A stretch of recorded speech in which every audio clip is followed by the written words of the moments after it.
দেখুন তো পেন্সিল দিয়ে এভাবে একটি সিম্পলি দাগ দিতে পারেন কিনা। এই যে একটু ঢেউ ঢেউ করে একেবারে এই কর্নার পর্যন্ত।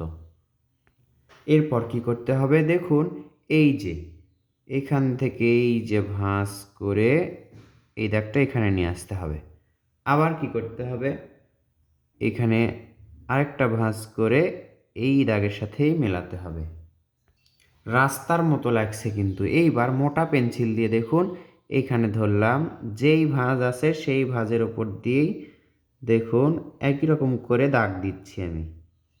এবার এখান থেকে এই যে সোজা সোজা দাগ নিচের দাগের সাথে মিলে যাবে।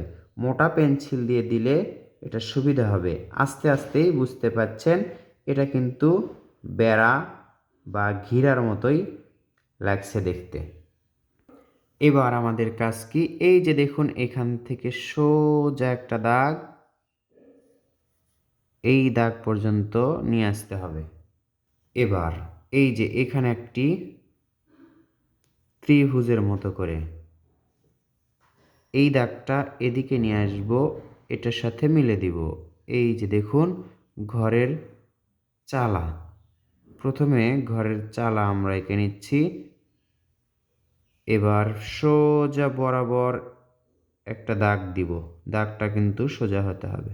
এখান থেকে আর একটা সোজা দাগ, এই যে এখানে হবে একটি জানালা।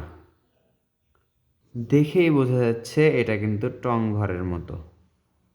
ঘরের চালায় একটু দাগ দিচ্ছি। এবার এখান থেকে এই যে উপরে দেখতে পাচ্ছেন, এখান থেকে সোজা একটা দাগ হবে এই যে এদিকে।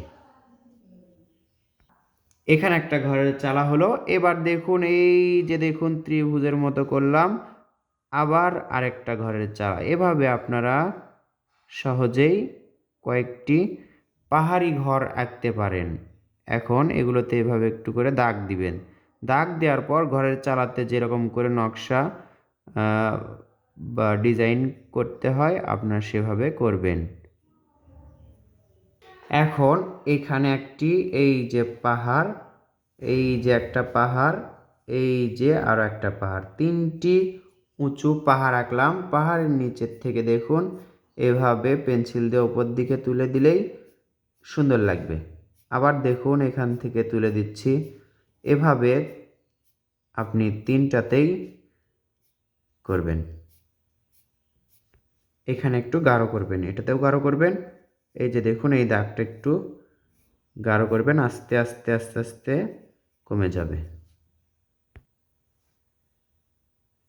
এখানে একটি সূর্য আঁকবো আমরা। একটি বৃত্ত আঁকলেই সূর্য আঁকা হয়ে যায়। বৃত্তটি যত সুন্দর হবে বা গোল হবে সূর্যটাও দেখতে তত সুন্দর লাগবে। সূর্যের পাশে এই যে দেখুন মোটা পেন্সিল দিয়ে এভাবে দাগ দিব আমরা। দাগগুলো ছেড়ে ছেড়ে দিব, অনেক সুন্দর লাগবে।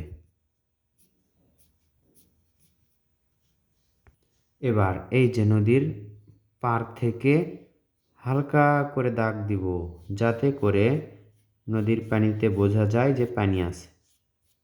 এই তো পানির দাগগুলো দিচ্ছি, দেখুন কোনোটা বড় কোনোটা ছোট।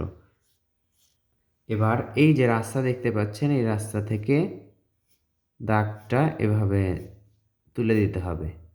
এখানে ধরবেন এবং উপর দিকে তুলে দিবেন, একটু ভাঁজ করে, সামান্য একটু ভাঁজ করে। এবার দেখুন সিম্পল এই দৃশ্যটি আপনাদের কেমন লাগছে। আশা করছি ভালো লাগবে। নিজে চেষ্টা করেও দেখতে পারেন।